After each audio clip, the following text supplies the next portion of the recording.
नमस्कार, स्वागत है आपका संवाद 365 में। मैं हूं आपके साथ दिग्विजय सिंह चौहान। टॉप 5 देख रहे हैं आप। टॉप 5 में आज बात करेंगे उत्तराखंड को कोरोना संकट के बीच 7,500 नई डोज रेमडेसिविर इंजेक्शन की मिली हैं। क्या वो पूरी खबर है, उस पर बात करेंगे। उसके कई पहलुओं को भी देखेंगे, क्या अभी तक जो थी वो पर्याप्त थी। इसके अलावा बात करेंगे हरिद्वार में अंतिम शाही स्नान खत्म होने के तुरंत बाद ही हरिद्वार के कुछ शहरों में कर्फ्यू लगा दिया गया है, कोरोना कर्फ्यू। उस खबर पर भी आपको जानकारी देंगे। इसके अलावा बात करेंगे उत्तराखंड में पिछले 24 घंटों में रिकॉर्ड तोड़ 96 मरीजों ने कोरोना के चलते अपना दम तोड़ा है। ये एक बहुत बड़ा आंकड़ा है, 96 लोगों का। इसके अलावा बात करेंगे मुख्यमंत्री ने अपने राहत कोष से कुछ धनराशि अलग अलग विभागों को दी है, किस किस को दी है और क्या क्या उससे फायदा हो सकता है। इन तमाम खबरों पर बात करेंगे, लेकिन नजर डालते हैं सबसे पहले हेडलाइंस पर।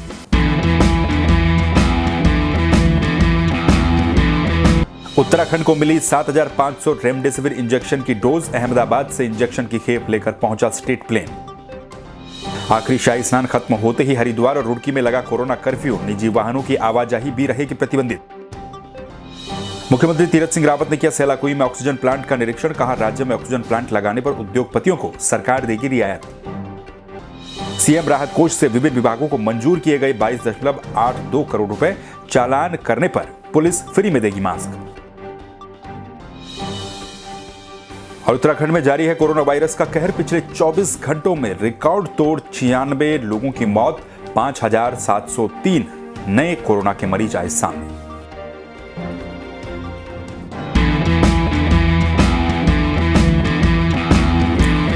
तो चलिए सबसे पहले बात रेमडेसिविर इंजेक्शन की। प्रदेश में रेमडेसिविर इंजेक्शन की किल्लत कई जगहों पर देखने को मिली।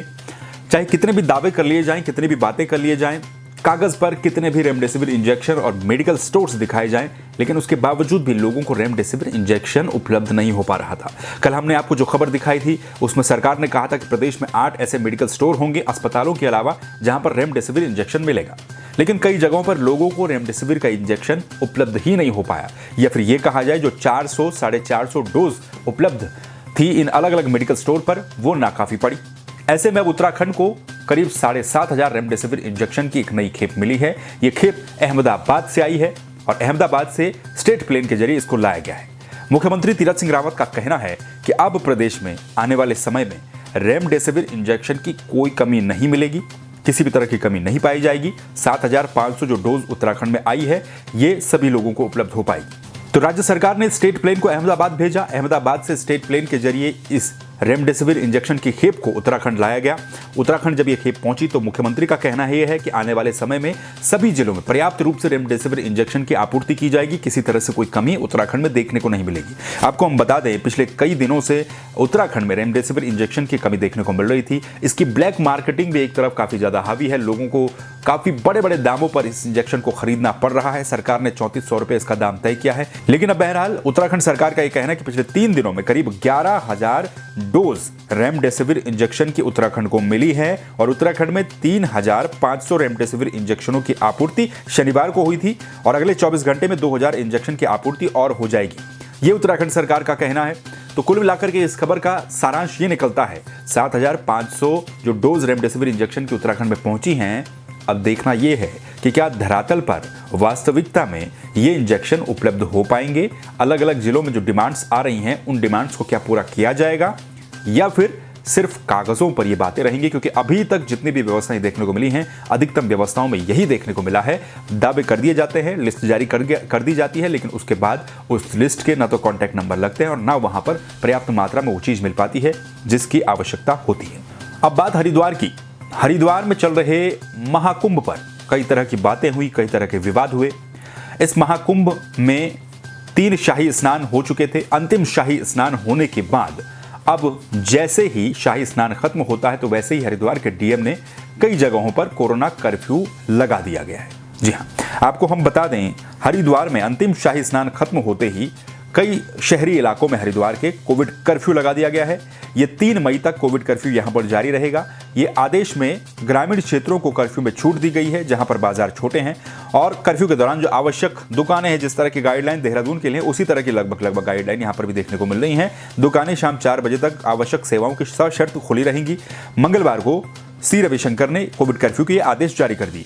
अब ये आप सुनिए कि हरिद्वार में कहां पर कोविड कर्फ्यू होगा।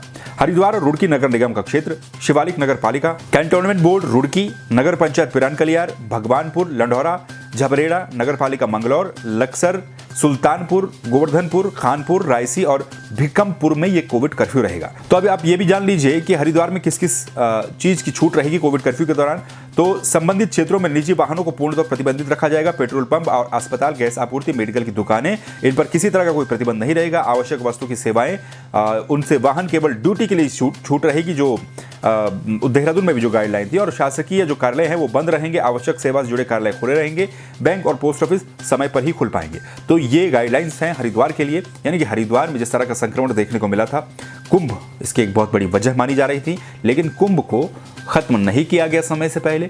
अभी भी अंतिम शाही स्नान के बाद कुंभ को हालांकि खत्म जरूर कहा जा रहा है, लेकिन ऑफिशियली ये कुंभ 30 तारीख तक है। लेकिन उससे पहले ही हरिद्वार के कई जगहों पर कोविड कर्फ्यू अब यहाँ पर भी लगा दिया गया है। तो चलिए अब बात मुख्यमंत्री तीरथ सिंह रावत की और प्रदेश में ऑक्सीजन के संकट की। मुख्यमंत्री तीरथ सिंह रावत ने ऑक्सीजन प्लांट सेलाकुई का निरीक्षण किया, जहां पर निरीक्षण करने के बाद उन्होंने कुछ बातें कही। मुख्यमंत्री तीरथ सिंह रावत ने कहा है कि उत्तराखंड में नया ऑक्सीजन प्लांट लगाने पर संबंधित कंपनी को या फिर उद्योगपतियों को रियायतें दी जाएंगी। ये बात उन्होंने तब कही जब वो सेलाकुई पहुंचे और सेलाकुई में उन्होंने ऑक्सीजन प्लांट का निरीक्षण किया। मंगलवार को वहां पर पहुंचे थे और इस दौरान उनके साथ गणेश जोशी भी मौजूद थे, कुछ अन्य अधिकारी भी मौजूद थे।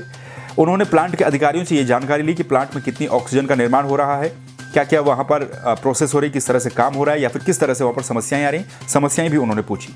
इसके अलावा जो कंपनी के अधिकारी हैं उन्होंने बताया कि करीब प्रतिदिन 150 मीट्रिक टन ऑक्सीजन और 70 मीट्रिक टन नाइट्रोजन का उत्पादन सेलाकुई के इस प्लांट में किया जा रहा है। उन्होंने ये भी बताया कि यहाँ से Rishikesh AIIMS, Himalayan institute, PGI Lucknow, PGI Chandigarh सहित कई प्रदेशों के अस्पतालों को ऑक्सीजन की सप्लाई की जा रही है सेलाकुई में जो प्लांट है वहां से।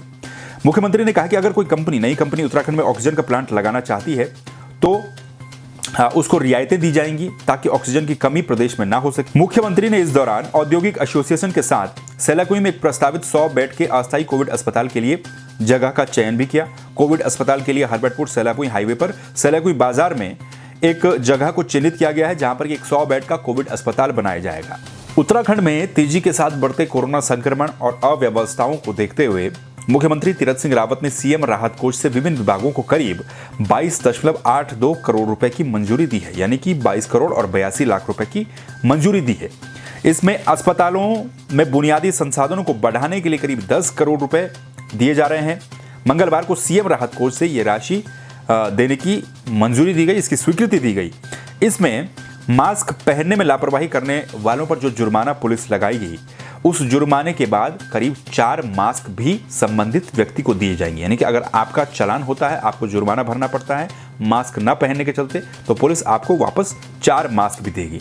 इसके लिए जो फंड होगा उसको लेकर सीएम राहत कोष से करीब 1 करोड़ रुपए की धनराशि दी जाएगी। इसके अलावा कोविड संक्रमण से बचाव और राहत के संबंध में बागेश्वर और रुद्रप्रयाग के डीएम को 2-2 करोड़ रुपए दिए गए हैं, जबकि चमोली और उधम सिंह नगर के डीएम को 1-1 करोड़ रुपया दिया गया है।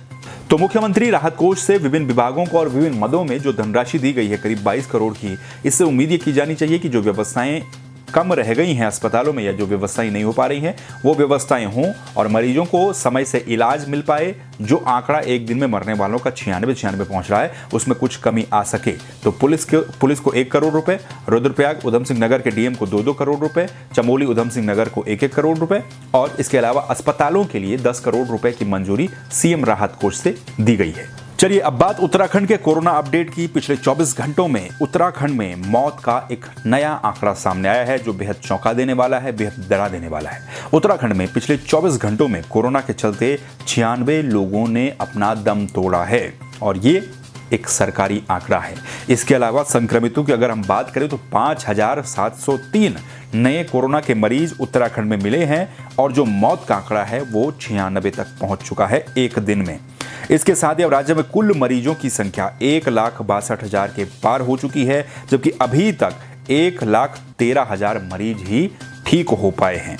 राज्य में अगर एक्टिव केस की बात करें तो हर दिन आंकड़ा बढ़ रहा है। एक्टिव केस इस वक्त 43,000 को पार कर चुके हैं। 43,000 के पार एक्टिव मरीजों की संख्या पहुंच चुकी है। पिछले 24 घंटों में जहां 5700 यानी कि 5,700 नए केस आए, तो ये भी जान लीजिए कि ठीक कितने हुए हैं। पिछले 24 घंटे में ठीक होने वाले मरीजों की संख्या महज 1471 है, यानी कि 1471 मरीजों को इलाज के बाद डिस्चार्ज किया गया है। लेकिन इससे भी ज्यादा चिंताजनक खबर ये 96 मरीजों की मौत होती है, 5700 नए संक्रमित मिलते हैं और 30,000 सैंपल अभी ऐसे हैं जिनकी रिपोर्ट आनी बाकी है, जो वेटिंग में चल रहे हैं। इससे अंदाजा लगाया जा सकता है कि कोरोना की स्थिति प्रदेश में कितनी गंभीर होती जा रही है। अगर हम मरने वाले लोगों की बात करें तो 96 मरीजों की मौत में से 14 मरीजों की मौत पर्वतीय जिलों से हुई है, यानी कि जो पहाड़ी जिले उत्तराखंड में हैं। इनमें स्वास्थ्य विभाग के अनुसार 4 उत्तरकाशी से, 1 बौराड़ी से, 3 श्रीनगर मेडिकल कॉलेज से, 1 चमोली से, 2 कोटद्वार से, पिथौरागढ़ जिला अस्पताल से 2, बागेश्वर से 1 मरीज की मौत हुई है और इसके अलावा दून, हल्द्वानी, उधम सिंह नगर और हरिद्वार के अस्पतालों में अधिकांश मरीज जो हैं इसमें से इनकी मौत हुई है। और अब मरने वालों की कुल संख्या प्रदेश में 2309 पहुंच चुकी है। कोरोना की दूसरी लहर में अप्रैल में ही अभी तक 500 से ज्यादा लोगों ने कोरोना के चलते अपना दम तोड़ दिया है, यानी कि दूसरी लहर महज 1 महीने में ही काफी खतरनाक नजर आ रही है। जिस तरह के आंकड़े आ रहे हैं, पॉजिटिविटी रेट बढ़ रहा है लेकिन रिकवरी रेट भी घटता हुआ नजर आ रहा है, जो कि चिंता की बात है। ऐसे में जरूरत है सुरक्षित रहने की और सतर्क रहने की।